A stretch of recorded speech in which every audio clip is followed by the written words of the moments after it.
मित्रों नमस्कार। मैं सुधीर श्रीवास्तव ज्योतिष अनुसंधान केंद्र में आपका स्वागत करता हूं।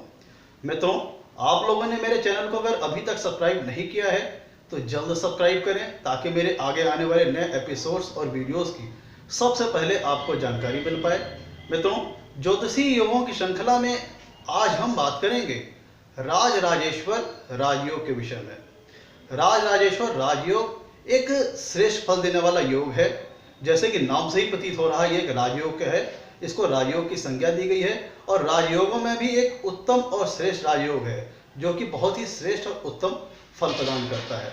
जिन लोगों की कुंडली में राज राजेश्वर राजयोग का निर्माण होता है, ऐसे लोग अत्यंत भाग्यशाली होते हैं।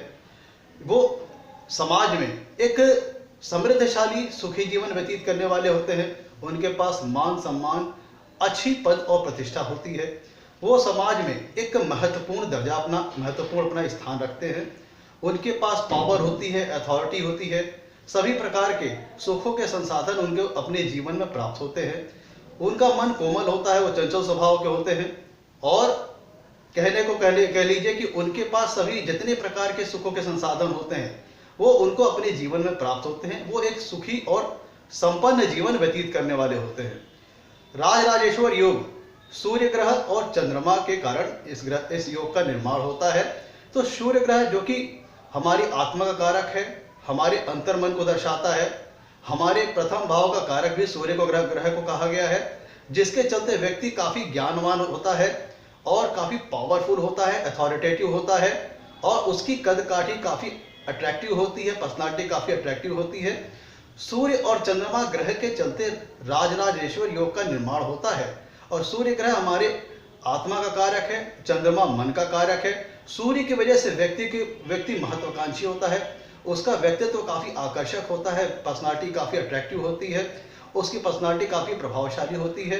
वह व्यक्ति महत्वाकांक्षी होती है और उसका साहस और मनोबल काफी ऊंचा होता है और आत्मविश्वास काफी ऊंचा होता है। और चंद्रमा मन का कारक है, एक चंचल ग्रह है, जिसके चलते आदमी ज्ञानवान होता है, चंचल स्वभाव का और कोमल स्वभाव का होता है, भावुक स्वभाव का होता है, ज्ञानवान होता है, सकारात्मक सोच विचारधारा का होता है, पॉजिटिव सोच विचारधारा वाला होता है और सकारात्मक दिशा में परिश्रम करके आगे बढ़ने वाला होता है। तो चूंकि सूर्य और चंद्रमा एक एनर्जी के सोर्स है, जहाँ पे सूर्य हमारी एनर्जी का कारक है, आत्मा का कारक है, वहीं चंद्रमा हमारा मन का कारक है। इन दोनों ग्रहों की वजह से राज राजेश्वर योग का निर्माण होता है, जिसके चलते व्यक्ति पावरफुल होता है, अथॉरिटेटिव होता है, साथ ही साथ ज्ञानवान होता है, बुद्धिमान होता है। उसकी पर्सनालिटी काफी अट्रैक्टिव होती है, प्रभावशाली होता है, उसका रंग रूप कद काठी काफी आकर्षक होती है। और राज राजेश्वर योग के कारण व्यक्ति समाज में एक अच्छा अपना रुतबा, अच्छा मुकाम हासिल करता है। साथ ही में सभी प्रकार के सुखों के संसाधन को, सभी प्रकार के सुखों का वो भोग करता है और एक सुखी और संपन्न और एक समृद्धशाली जीवन को व्यतीत करता है।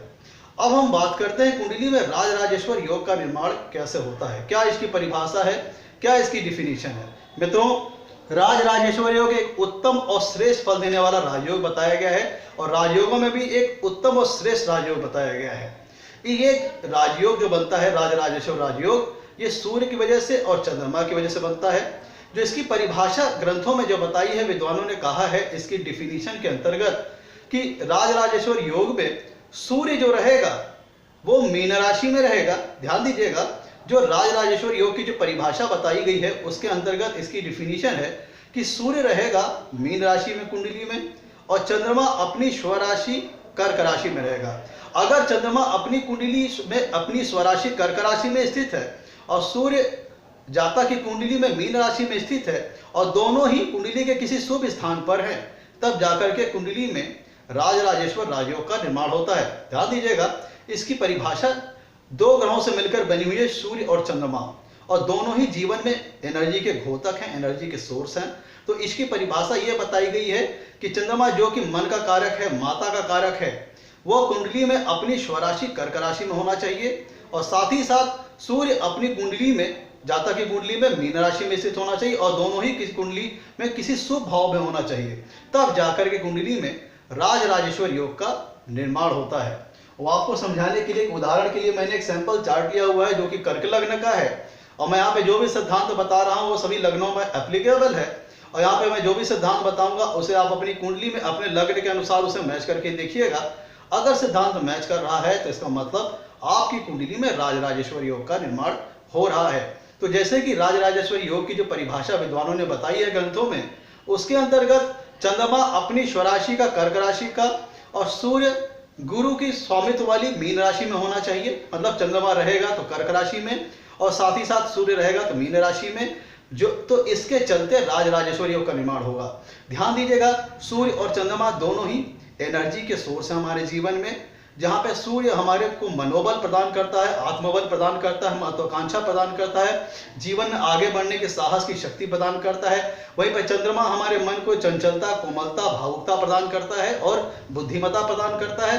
तो राजराजेश्वर योग के चलते व्यक्ति ज्ञानवान होता है, बुद्धिमान होता है, साथ में पावरफुल होता है और एक अच्छा खासा उसका रुतबा समाज में होता है और वो एक अट्रैक्टिव पर्सनालिटी का स्वामित्व होता है। और सूर्य यहाँ पर मीन राशि में स्थित है, जो कि गुरु की राशि होती है, गुरु के स्वामित्व वाली राशि होती है, जिसके चलते व्यक्ति पावरफुल तो होता ही है, अथॉरिटेटिव तो होता ही है, उसके पास अच्छी शक्ति संपन्न तो होता ही है, साथ में वो ज्ञानवान भी होता है और बुद्धिमान भी होता है। तो मित्रों, मैं अब आपको एक सैंपल चार्ट के माध्यम से राजराजेश्वर योग की परिभाषा बता रहा हूँ। ये कर्क लग्न का मैंने सैंपल चार्ट लिया हुआ है, जिसके अंतर्गत उदाहरण ये है कि मैंने परिभाषा में कहा है चंद्रमा अपनी स्वराशि कर्क राशि में रहेगा, तो मान लीजिए मैंने चंद्रमा को अपनी स्वराशि कर्क राशि में मैंने लिख दिया। फिर मैंने साथ ही साथ अगली कंडीशन ये बताई है, अगली अनिवार्य कंडीशन ये है कि सूर्य जो रहेंगे वो कुंडली के मीन राशि में रहेंगे, तो मैंने सूर्य को मीन राशि में स्थित कर दिया और दोनों ही कुंडली के स्वभाव में है। चंद्रमा और सूर्य दोनों कुंडली के केंद्र और त्रिकोण में है। तो ध्यान दीजिएगा, जो राजराजेश्वर योग की परिभाषा है उसके अंतर्गत डेफिनेशन ये है, दो अनिवार्य कंडीशन है। पहली अनिवार्य कंडीशन ये है कि चंद्रमा अपनी स्वराशि का कर्क राशि का होना चाहिए। दूसरी अनिवार्य कंडीशन है कि सूर्य मीन राशि का होना चाहिए और दोनों ही कुंडली के किसी शुभ भाव में स्थित होने चाहिए। अगर इस प्रकार की स्थिति कुंडली में निर्मित हो रही है तो फिर कुंडली में राजराजेश्वर योग का निर्माण हो रहा है।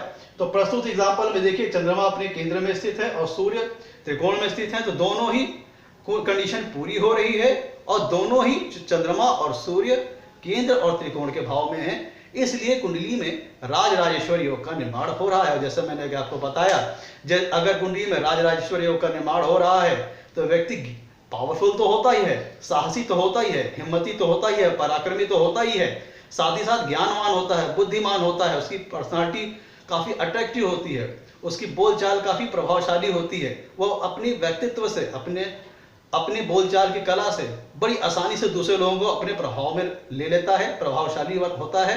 और साथ ही साथ ऐसा व्यक्ति हिम्मती होता है, साहसी होता है, पराक्रमी होता है, अपनी हिम्मत से, अपने परिश्रम से जो भी लक्ष्य का वो संधान करता है, जो भी लक्ष्य का वो निर्धारण करता है, वो उसे उन्हें प्राप्त कर लेता है और अपने जीवन में एक सभी प्रकार के सुखों को प्राप्त कर एक वैभवशाली जीवन जीने वाला होता है, एक सुखी और संपन्न जीवन जीने वाला होता है और अपने कर्मों के द्वारा, अपने व्यक्तित्व के द्वारा, अपने प्रयासों के द्वारा वो समाज में अपनी एक अमिट पहचान छोड़ता है और एक अच्छा खासा नाम और रुतबा हासिल करता है। तो राजराजेश्वर योग राजयोगों में एक श्रेष्ठ उत्तम फल देने वाला राजयोग बताया गया है। और जिन लोगों की कुंडली में होता है, जिसका मतलब ये हुआ कि उसका चंद्रमा बलवान हुआ, जो कि मन का कारक है, ये दर्शाता है कि व्यक्ति के अंदर कॉन्फिडेंस, आत्मबल और मनोबल बहुत ज्यादा होगा।